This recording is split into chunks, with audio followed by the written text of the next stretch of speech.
Hello and welcome back to the most terrible and awesome thing of the week. This is episode 6 after a huge delay, so let's get it started. Before it's delayed even further. Well, during my absence and the absence of this show, quite a lot of stuff happened. Awesome stuff. I mean, we had the Old Spice guy, and BP was actually able to stop the oil leakage, and what else? Lindsay Lohan went to jail. We've also had our share of crazy people during this break. I mean, we had the guy who told us to hide your kids, hide your wife, and hide your husband as well, because they're raping everybody out here, so yeah.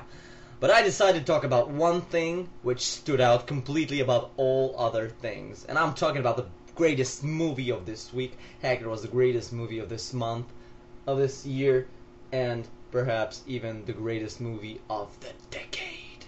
And of course I'm talking about the movie that features Angelina Jolie as a spy. The movie is Salt.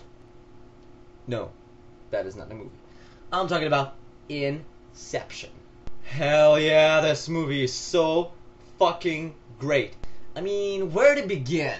First of all, it doesn't have any shitty gimmicky 3D. Second, it's not one of those everlasting flows of sequels. It's a completely original new story. And third, the movie doesn't have its collection of metrosexual vampires. Yeah, the dudes that sparkle and have the amount of chest hair like the next 8-year-old girl. So, to those of you who've seen it, I'm sure you probably get what I'm talking about. The movie's awesome in all aspects. It has great cast of characters, great actors, it has a great story, and the director, Christopher Nolan, who is the best director in my opinion at the moment, and he is probably the first director in years to not underestimate the intelligence of his audience. I mean, you could see the dumb people walking out in this film. They're like 20 minutes into the film and they're like, oh fuck this, I don't know anything, and they walk out. I mean, yeah, it actually helped me to realize who in the audience, who in the movie theater are dumb, the guys that walked out. It reminds me of how Facebook tells me which of my friends are idiots, because they are the one that play Farmville. So, without going too much into details, the movie is like about how we identify what is real and what is not, how are ideas created and how resilient are they, and the settings are always very gorgeous, great special effects, because most of the movie is happening inside a dream, inside a dream, inside a dream, inside another dream.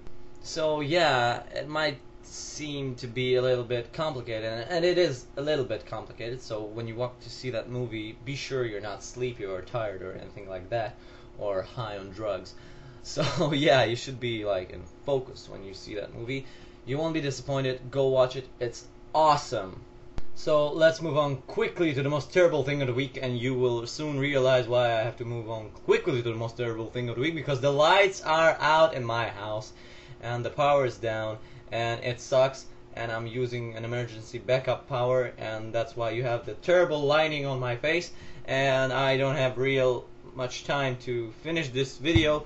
So yeah, that's the most terrible thing of the week. It's so hot. I mean, there's no air conditioning, there's no air. I'm actually sitting in my underpants.